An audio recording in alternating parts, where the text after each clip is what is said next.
ardemment républicains ne sont pas en situation d'être à la hauteur des enjeux, ça peut marcher. Et je vais conclure avec des exemples concrets pour bien vous montrer pourquoi je suis résolument engagé dans ce combat contre le Front National.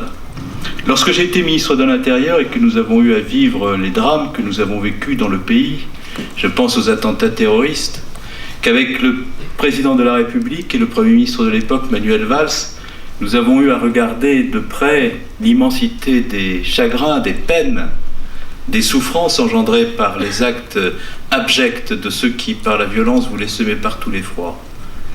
Et que, avec beaucoup de sincérité et d'engagement, et parfois quelques difficultés, je me suis engagé avec mon collègue, notamment Thomas de Maizière, au sein des institutions européennes ou au Parlement français, pour faire en sorte que l'on prenne des lois antiterroristes. Lorsque j'ai demandé au Parlement que l'on accepte de prendre des mesures pour bloquer les sites qui appelaient provoquer au terrorisme, j'ai eu les députés de la majorité, j'ai eu Xavier Bertrand, qui à l'époque était parlementaire en séance, défendant cela. Mais ce sont les députés du Front National que j'ai eu contre moi. Et je comprends pourquoi. Parce que lorsque les Républicains essaient d'appeler l'attention sur les risques que représente leur thèse, ils invitent ceux qui viennent dans leur meeting à consulter Internet, là où la fachosphère est omniprésente, pour être sûr qu'ils soient bien informés.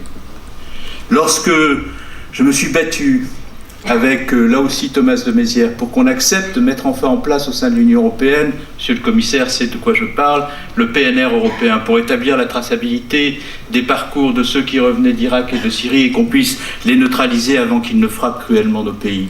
Madame Le Pen s'est faite désigner rapporteur pour avis au Parlement européen pour empêcher que cela n'advienne. Lorsque j'ai fait voter la loi pour le renseignement, pour faire en sorte que, par la modernisation du renseignement, on puisse empêcher ceux qui voulaient nous frapper de le faire par davantage d'outils en dotation à nos services de renseignement, j'ai eu la même objection.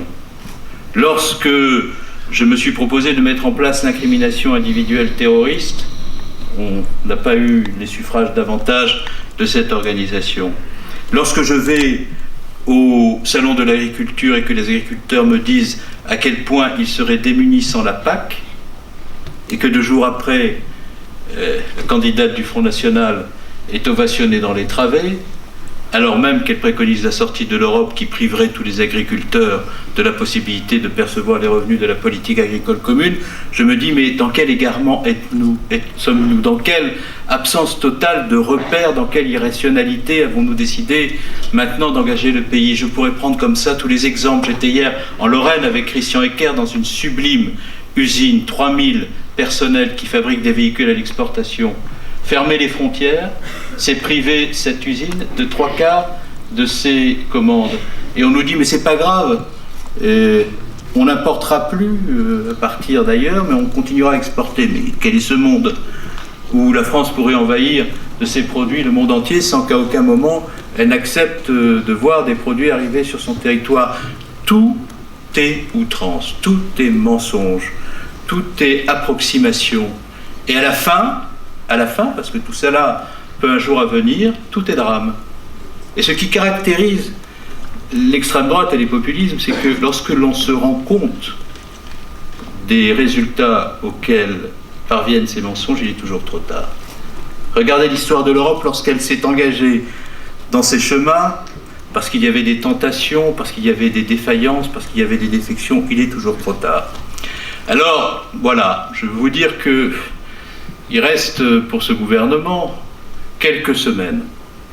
Et moi, je veux, pendant ces quelques semaines, comment dirais-je, que nous soyons impeccables, que nous ne cédions à aucune polémique, à aucune outrance, à aucune volonté d'antagoniser les Français les uns contre les autres pendant cette campagne électorale, parce qu'on peut ne pas avoir les mêmes sentiments et les mêmes opinions politiques et se respecter. Et dès lors que l'on s'affronte, se poser la question de savoir quel mal on fait au pays si les affrontements vont trop loin, en suscitant toutes les passions et en abandonnant toutes les rationalités.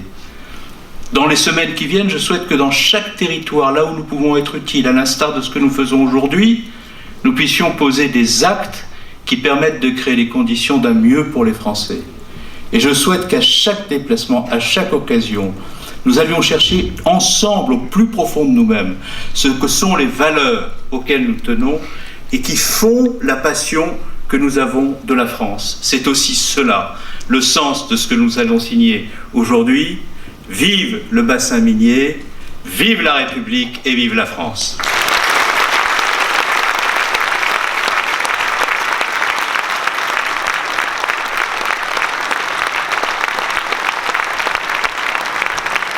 Nous allons maintenant procéder